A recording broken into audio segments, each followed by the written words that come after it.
इसका मेन मुद्दा ये है कि पिछले दिनों ही आपने एक हफ़्ता पहले देखा होगा कि एक जम्मू में एक तहसीलदार साहब को सस्पेंड किया गया है।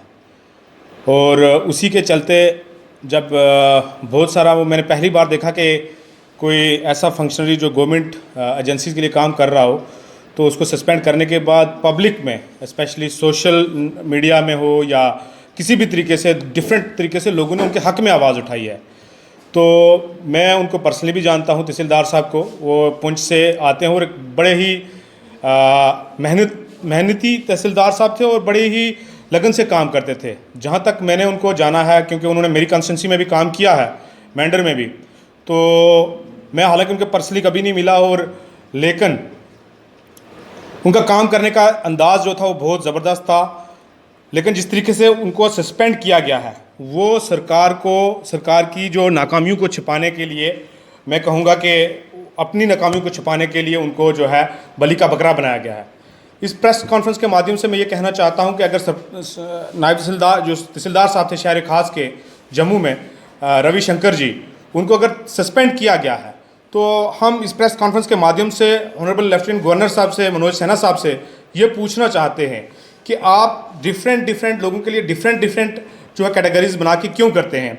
क्योंकि अगर तहसीलदार साहब को उन्होंने पिछले ही रिसेंटली मैंने एक यहाँ पे न्यूज़पेपर की कटिंग भी बताऊंगा जिसमें तहसीलदार साहब को कोविड-19 में काम करने के लिए कोविड वॉरियर पे बेस्ट जो है एज ए बेस्ट वॉरियर का सर्टिफिकेट से भी नवाजा गया और बहुत बड़ी एप्रिसिएशन हुई।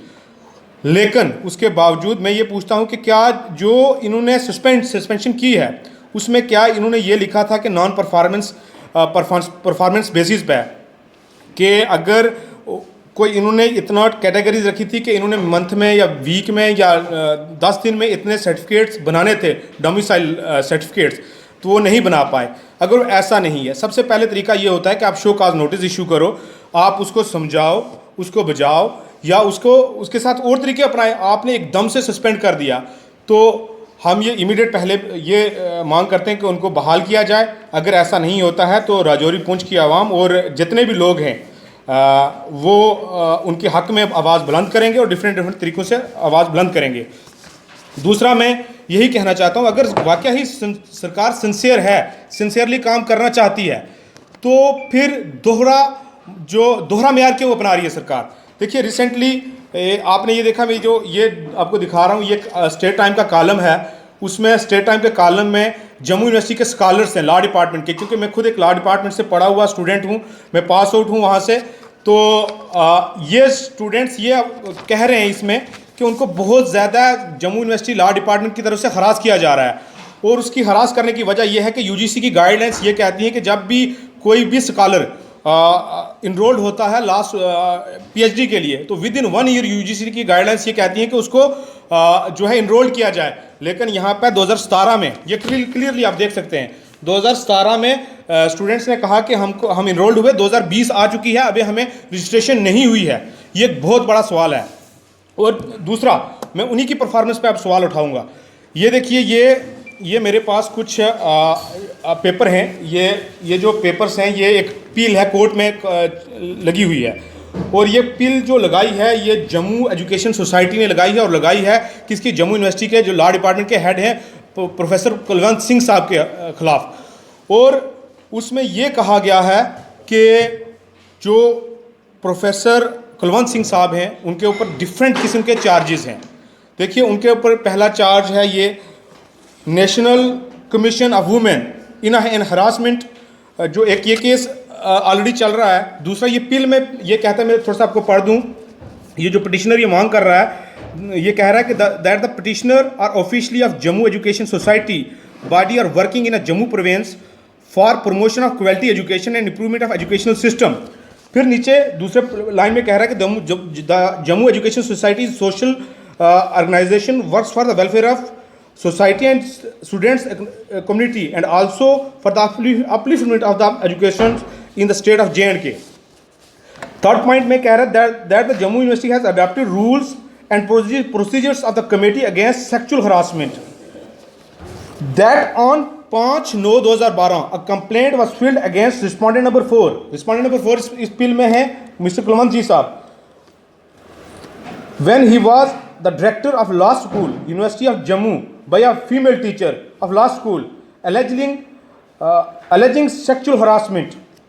अब इसमें क्या होता है कि जब वो एक उनके ऊपर केस लगता है तो उसके बाद एक कमेटी बनती है और वो कमेटी जो है वो रिपोर्ट देती है और रिपोर्ट में ये कहा जाता है कि ये इन्वॉल्व है, इनको आगे फर्दर कोई भी जो है एडमिनिस्ट्रेटिव पोस्ट नहीं दी जाए। होता क्या, मैं डेवलपमेंट बताता हूँ। That on 4/7/2014 the cash committee passed order against the respondent number 4 and directed that the respondent number 4 shall be removed from dictatorship, deanship, convenorship। ये वो कमेटी कहती है और इसमें कमेटी के हेड जो है वो अपॉइंटिंग अथॉरिटी मींस रिस्पोंडेंट 1 जो वाइस चांसलर है वो भी कह रहे हैं। लेकिन आज भी जो HOD लॉ डिपार्टमेंट है उन्होंने 3 positions at a time hold की हुई हैं। वो डायरेक्टर डिस्टेंस एजुकेशन है, head of the law department है और डीन लॉ है। मैं ये सवाल पूछता हूँ, कई बार बच्चों ने जो है लेफ्टिनेंट गवर्नर साहब को इसके बारे में अप्राइज करवाया। मेरे पास जो पिछले 5 से 10 दिन से बहुत सारे बच्चों ने अप्रोच की कि आप इसकी आवाज़ उठाइए, हम भूख हड़ताल पर बैठना चाहते हैं, हम तब तक भूख हड़ताल पर बैठेंगे जब तक हमारी सांसें ख़त्म नहीं होती। ये छोटे मोटे क्योंकि बच्चों को यहाँ पे हरास किया जा रहा है। तो गवर्नमेंट अगर वाकया ही सिंसियर है करप्शन को ख़त्म करने के लिए, उनके ऊपर करप्शन के चार्जेस हैं, उनके ऊपर सेक्सुअल हरासमेंट के चार्जेस हैं, तो उनके ऊपर क्यों नहीं जो है वो गवर्नमेंट एक्शन ले रही है। हालांकि जो हमारे मनोज सिन्हा साहब हैं वो चांसलर हैं इस वक्त, वो एक्ट कर सकते हैं। और मैं रिक्वेस्ट करता हूँ आपकी प्रेस कॉन्फ्रेंस के माध्यम से कि इमीडिएट वाइस चांसलर साहब और चांसलर साहब इनके खिलाफ जो है ऑलरेडी हाई और मैटर सब्यूट है, कोर्ट में है, तब तक इनको वहाँ से रिमूव किया जाए, इनसे तमाम पोस्ट स्नैच की जाए।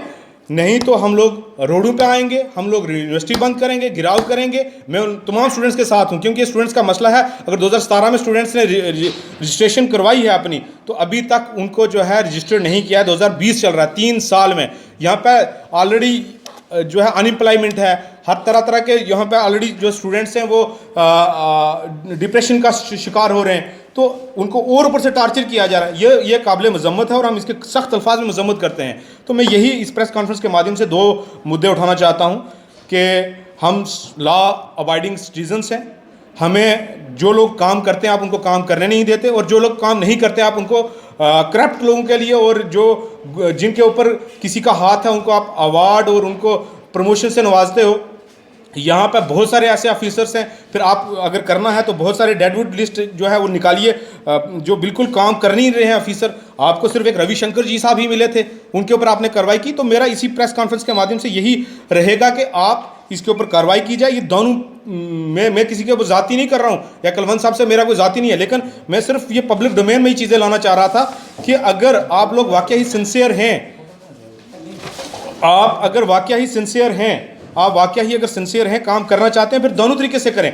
आप एक्शन करिए वहाँ पे भी, फिर एक्शन यहाँ पे भी करिए। और मैं इमीडिएट LG जो एडमिनिस्ट्रेशन है उससे कहता हूँ इसको देखा जाए, इस आर्डर को जो आपने सस्पेंशन आर्डर किया है